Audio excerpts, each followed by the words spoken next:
Le professeur Ashraf Salim, radiologue de profession, s'apprête à réaliser la toute première autopsie virtuelle du roi Toutankhamon.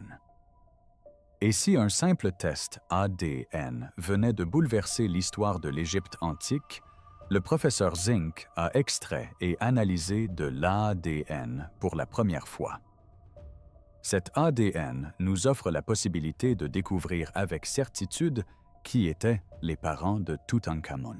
Il ne s'agit ni d'un mythe ni d'une théorie, mais d'une preuve scientifique que le père de Toutankhamon, Akhenaton, n'était peut-être même pas égyptien. Son ADN ne correspond pas à celui du territoire qu'il gouvernait. Il possédait un crâne allongé très particulier, un ventre proéminent et des bras aux caractéristiques physiques étranges. Et une fois ce secret révélé, toute l'histoire de l'âge d'or de l'Égypte commença à s'effondrer. Tombe cachée, noms effacés, lignée étrangère, un dieu radical. Aujourd'hui, l'opinion courante est qu'Aton devait être le soleil, mais il est tout à fait possible qu'Akhenaton ait en réalité vu un vaisseau extraterrestre. Il ne s'agit pas simplement d'une nouvelle découverte, mais d'une guerre oubliée pour l'âme de l'Égypte, enfin révélée au grand jour. La découverte génétique qui a tout changé. Pendant des décennies, la lignée de Toutankhamon est restée nimbée de mystères. Les érudits émettaient des hypothèses.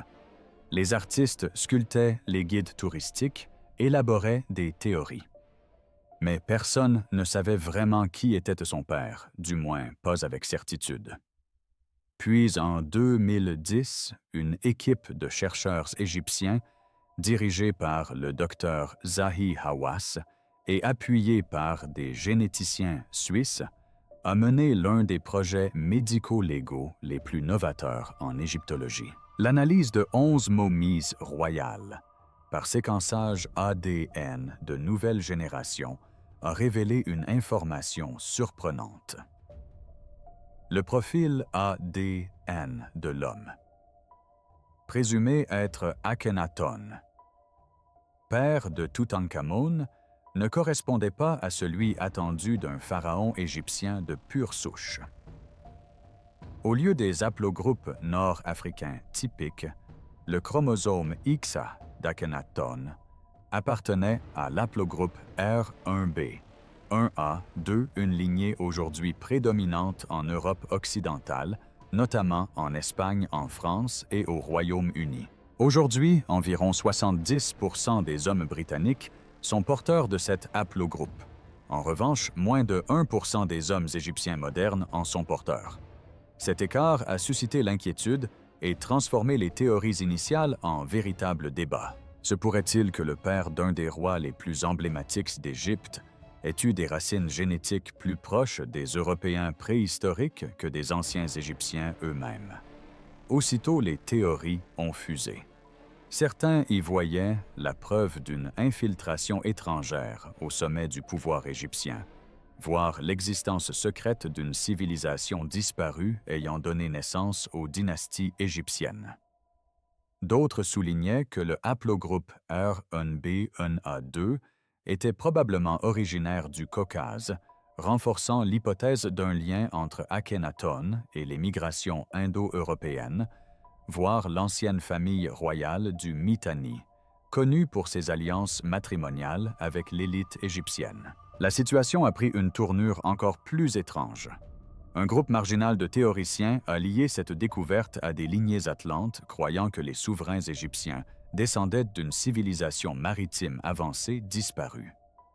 Et il ne s'agissait pas seulement de génétique. Les représentations artistiques d'Akhenaton ont toujours suscité la confusion. Avec son crâne allongé, ses hanches larges et ses membres étroits, il ne ressemblait en rien à un roi guerrier masculin traditionnel.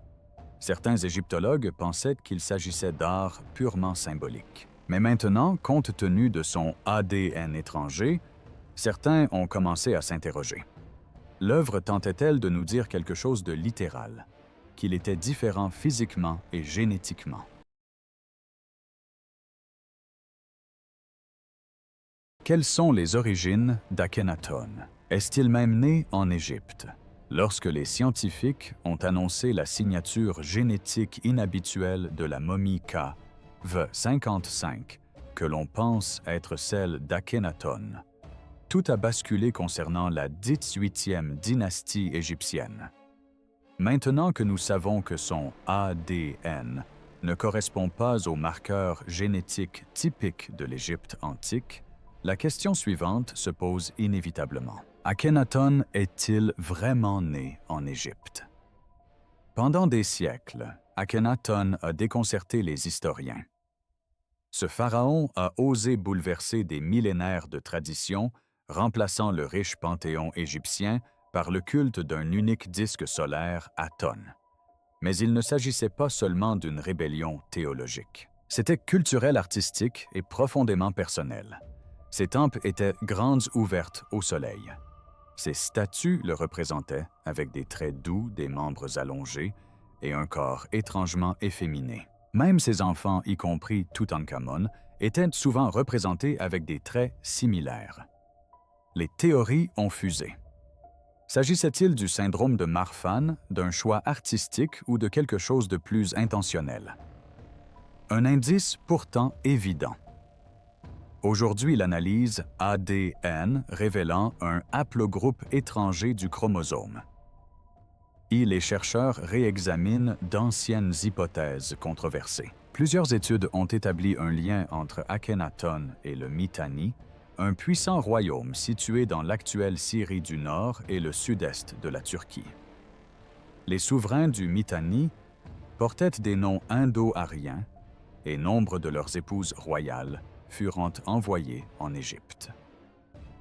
L'une d'entre elles, Kéa, serait selon certains l'épouse d'Akhenaton, ou peut-être sa mère, d'après des théories plus audacieuses. On spécule également de plus en plus sur la possibilité qu'Akhenaton n'ait jamais été égyptien, mais un prince d'origine étrangère élevé en Égypte grâce à des alliances matrimoniales stratégiques. Certains chercheurs marginaux avancent qu'il aurait pu être introduit clandestinement en Égypte, enfant en provenance d'Arménie ou du Caucase, ce qui concorde étrangement avec les découvertes génétiques. Son règne tout entier pourrait alors être perçu comme une prise de pouvoir discrète, non par la guerre, mais par l'influence du sang et de l'idéologie. Même son obsession pour le monothéisme suscite des interrogations. L'athénisme, le culte d'un seul Dieu, présente des similitudes avec les religions abrahamiques postérieures. Akhenaton a-t-il été influencé par d'anciennes croyances monothéistes aujourd'hui disparues du Proche-Orient? Ou bien a-t-il été envoyé comme une sorte d'émissaire culturel pour remodeler l'avenir spirituel de l'Égypte? Des indices cachés dans les momies royales, la trace génétique des étrangers. Après que le profil génétique d'Akhenaton a provoqué un véritable séisme dans le monde archéologique, les chercheurs ne se sont pas arrêtés là. Ils ont étendu leur analyse ADN à d'autres membres clés de la famille royale. Et leurs découvertes furent encore plus troublantes. Un schéma se dessine. Les marqueurs génétiques étrangers retrouvés chez Akhenaton n'étaient pas un cas isolé. En effet, ils sont apparus chez au moins 3 autres momies royales, ce qui laisse supposer que l'élite égyptienne se serait croisée avec des populations extérieures pendant plusieurs générations. Commençons par Yuya et Tuya, 2 puissants nobles et les grands-parents maternels d'Akhenaton. Leurs momies découvertes en parfait état dans la vallée des rois ont stupéfié les scientifiques lorsque les analyses ADN ont révélé une absence notable d'haplogroupe égyptien courant. Le profil génétique de Yuya suggérait des affinités avec des populations présentes dans l'Arménie actuelle, le nord de l'Iran et même certaines régions du sud de l'Europe. Les érudits commencèrent à se demander si Yuya et Tuya étaient des conseillers étrangers ou des émissaires intégrés à la lignée royale par le mariage afin de consolider une alliance politique. Puis vinrent les analyses de la jeune dame, nom donné à la momie féminine gravement endommagée que l'on pensait être la mère de Toutankhamon. Son ADN correspondait à celui d'Akhenaton. elle était sa sœur. Ah. Mais fait troublant, elle partageait la même ascendance paternelle non égyptienne, renforçant l'idée que ces gènes étrangers étaient profondément enracinés et non le fruit du hasard. Le fait que deux frères et sœurs porteurs du même ADNX étranger aient été autorisés, voire encouragés à se marier et à donner naissance à un pharaon, suggère l'existence d'une dynastie à système fermé, préservant délibérément une lignée non autochtone au sommet du pouvoir égyptien. Certains chercheurs émettent aujourd'hui l'hypothèse que ce réseau de gènes étrangers pourrait avoir fait partie d'une stratégie séculaire par laquelle des élites étrangères ont progressivement infiltré le clergé, l'armée et le système politique égyptien jusqu'à les contrôler de l'intérieur. Ces découvertes ont également donné lieu à des spéculations sur l'existence de sacerdoces étrangers, peut-être liés aux réformes religieuses radicales d'Akhenaton, visant à éliminer l'influence de Thèbes et de son dieu Amon, au profit d'Aton, symbole, selon certains, d'un culte solaire importé d'Orient. Cela bouleverse tout ce que nous pensions savoir sur l'Égypte antique. Lorsque les scientifiques ont réalisé que le père de Toutankhamon, très probablement Akhenaton, était porteur d'une lignée d'ADNX étrangère, et que cette même anomalie se retrouvait chez d'autres momies royales, cela n'a pas seulement suggéré un nouvel arbre généalogique. Cela a ébranlé les fondements mêmes de l'identité historique égyptienne. Car si les pharaons de la 18e dynastie, celle d'Amenhotep III d'Akhenaton et de Toutankhamon, étaient génétiquement liés à des populations étrangères, alors une grande partie de ce qu'on nous a enseigné sur l'Égypte comme civilisation isolée et autonome semble soudainement dépassée. Il ne s'agissait pas d'une simple modification mineure de l'histoire ancienne par le clergé. Cela laissait supposer que le trône lui-même avait pu être compromis, voire remanié des siècles auparavant. L'ascension d'Akhenaton n'était pas seulement l'histoire d'un pharaon hérétique. Elle pouvait désormais être perçue comme l'acte final d'un lent changement de dynastie orchestré par des clergés des alliances matrimoniales étrangères, voire des empires parallèles dont les noms avaient été effacés des archives officielles égyptiennes. Même la révolution monothéiste impulsée par Akhenaton, le culte d'Aton comme dieu unique, prend un sens nouveau. Et si ce n'était pas une révélation spirituelle, mais une idéologie importée, peut-être issue du zoroastrisme ancien ou d'un culte anatolien ou levantin aujourd'hui disparu? Certains historiens suggèrent même que l'athénisme ait pu influencer ou être influencé par le monothéisme hébraïque primitif. Et cela ouvre un débat aussi controversé que fascinant. Akhenaton aurait-il pu servir de pont culturel entre l'Égypte et les figures que nous associons aujourd'hui à la tradition biblique? Cette nouvelle interprétation influence également notre compréhension du déclin de l'Égypte, de l'effondrement soudain de la 18e dynastie, du retour au polythéisme traditionnel et de la disparition du nom d'Akhenaton des monuments. Il pourrait s'agir d'une réinitialisation nationale, d'une tentative des factions égyptiennes autochtones de reconquérir leur identité après des générations de manipulations étrangères. Pourtant, certains mystères demeurent. Comment un changement aussi radical de lignée a-t-il pu se produire sans invasion militaire massive? Qui l'a orchestré? X avait-il une raison plus profonde pour laquelle les momies ont été enterrées dans des tombes cachées ou mal signalées loin de leurs glorieux ancêtres?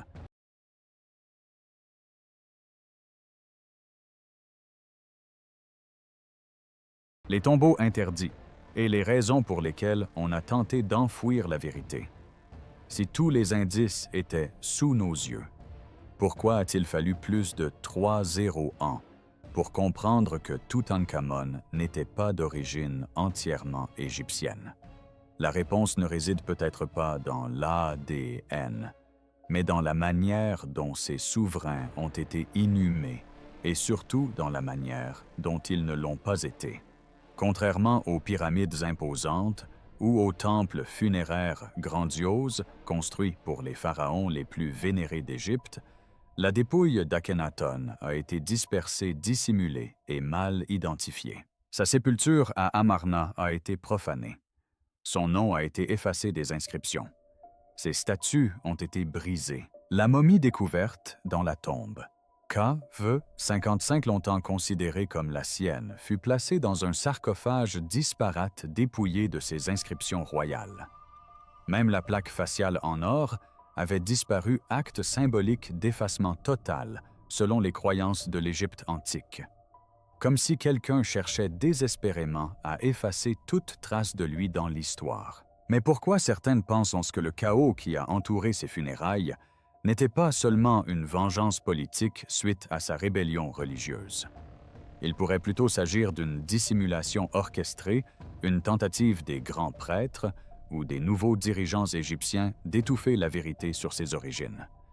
Et ils ne se sont pas arrêtés là. Toutankhamon, malgré son statut de pharaon, fut inhumé dans un petit tombeau plus digne d'un noble. Sa chambre funéraire fut peinte à la hâte et une grande partie du trésor qu'elle contenait provenait de règnes antérieurs. Même les circonstances de sa mort, à seulement 19 ans, restent sujettes aussi à débat. Était-ce une maladie ou quelque chose de plus sinistre? Il y a aussi le cas de la jeune femme, la mère de Toutankhamon.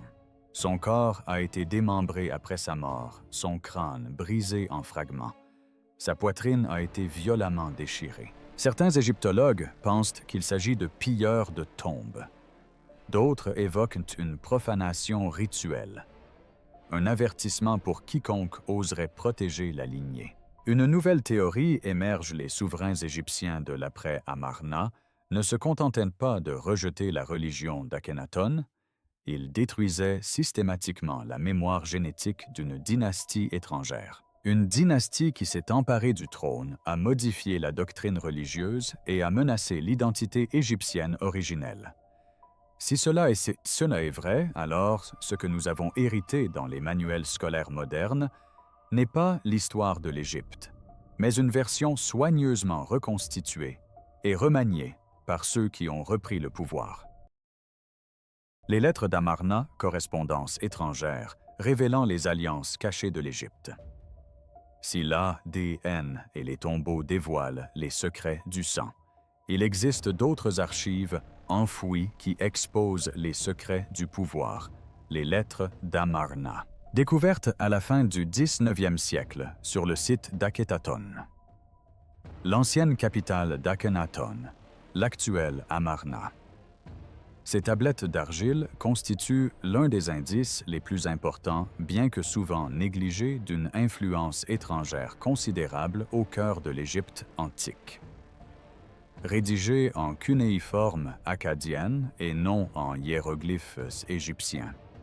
Ces inscriptions témoignent d'une diplomatie internationale entre l'Égypte et des royaumes de Mésopotamie, d'Anatolie, du Levant, et d'ailleurs notamment la Babylonie, le Mitanni, l'Assyrie et des cités-États comme Byblos et Jérusalem.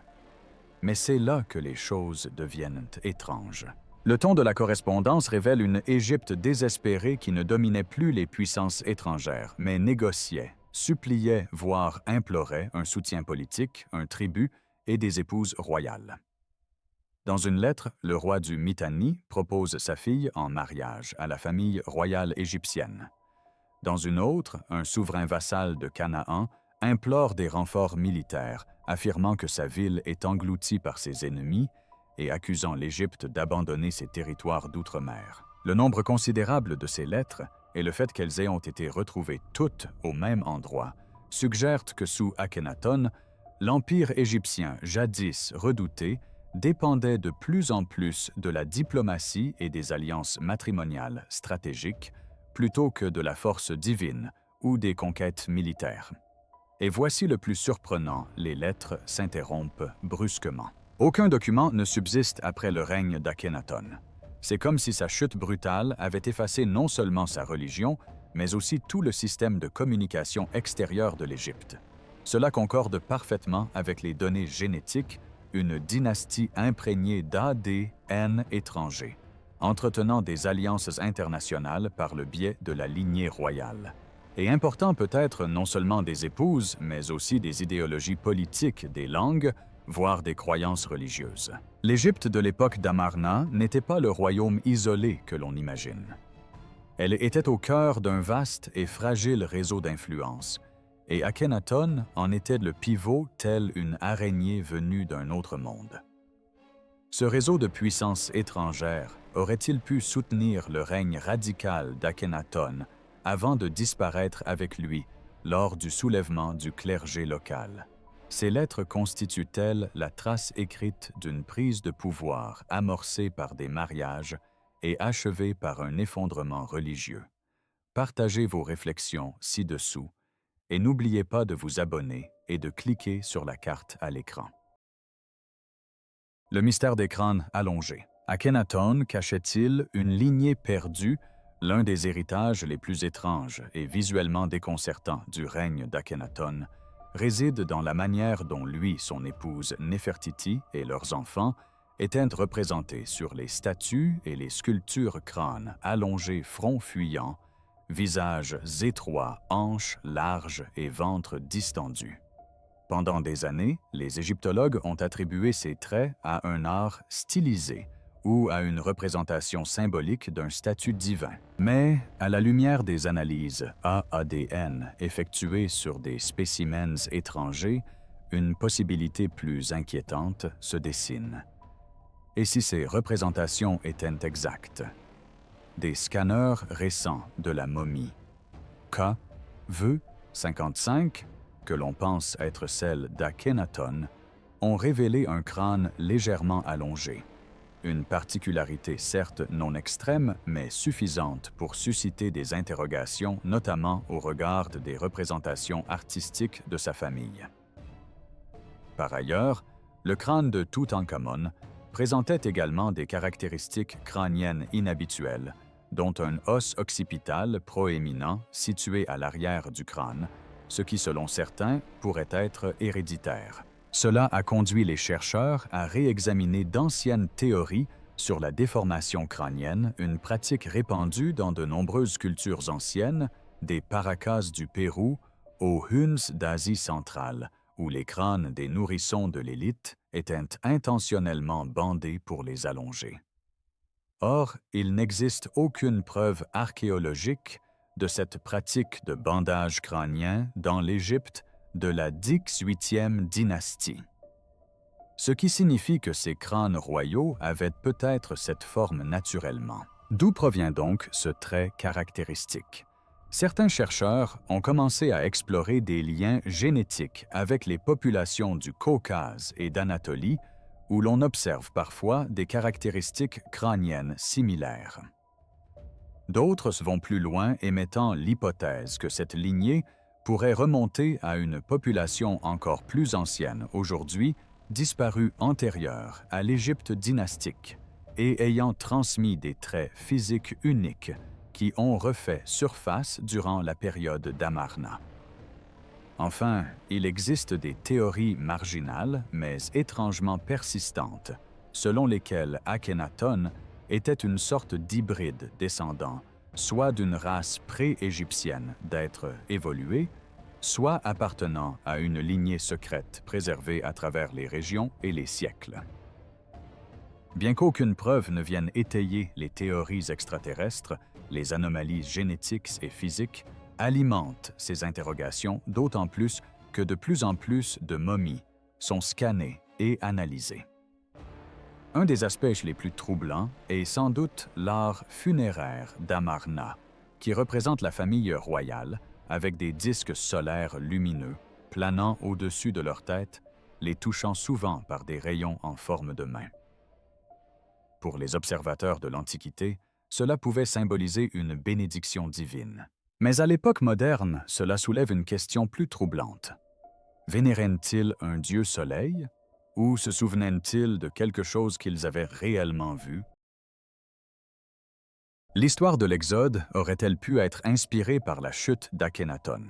Pendant des années, l'Exode biblique, le récit dramatique de Moïse conduisant les Israélites hors d'Égypte, a été traité séparément de l'histoire égyptienne. Mais maintenant que les origines étrangères d'Akhenaton ont été révélées et que son étrange règne monothéiste a été brutalement effacé, une théorie radicale refait surface. Et si l'Exode n'était pas un mythe, mais un souvenir déformé de la chute d'Akhenaton, c'est là que cela devient troublant. Le règne d'Akhenaton est le seul moment de l'histoire égyptienne où l'Empire a officiellement vénéré un dieu unique, Aton, le disque solaire. Il interdit le culte d'Amon, ferma les temples et déclara que tout pouvoir émanait d'Aton. Ceci reflète directement le cœur des systèmes de croyances monothéistes qui émergèrent plus tard au Levant, notamment le concept hébraïque d'un Dieu unique et omnipotent. Plus étrange encore, la mort d'Akhenaton entraîna de graves bouleversements politiques. Les archives disparaissent, Wong. Les tombeaux sont profanés. Sa ville Akhenaton, l'actuelle Amarna, est abandonnée. Certains historiens pensent que ses disciples, désormais marginalisés sur le plan religieux, ont pu fuir l'Égypte, surtout s'ils étaient déjà considérés comme des étrangers. Parmi eux, peut-être des ouvriers des scribes ou des convertis de langue sémitique qui ont propagé ces idées radicales. L'égyptologue Sigmund Freud lui-même a avancé cette théorie au début du XXe siècle, suggérant que Moïse était un prêtre atoniste qui avait adopté les enseignements d'Akhenaton et était devenu par la suite le prophète fondateur d'une nouvelle religion après avoir été contraint à l'exil. C'est un sujet controversé sans aucun doute. Mais maintenant, avec l'ADN d'Akhenaton, révélant des origines non égyptiennes, l'idée d'une élite d'origine étrangère menant un groupe monothéiste hors d'Égypte paraît moins improbable. Et qu'en est-il des plaies?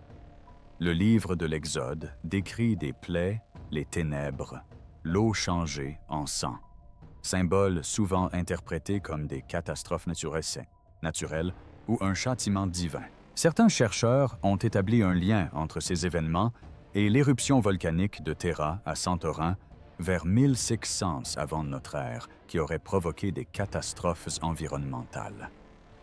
Mais si cette période coïncide avec la chute du régime d'Akhenaton, une hypothèse troublante se dessine. L'Égypte était-elle plongée dans le chaos, non pas à cause de Moïse, mais à cause de la chute d'Akhenaton? Et les dieux seraient-ils revenus pour punir ce qu'ils considéraient comme une hérésie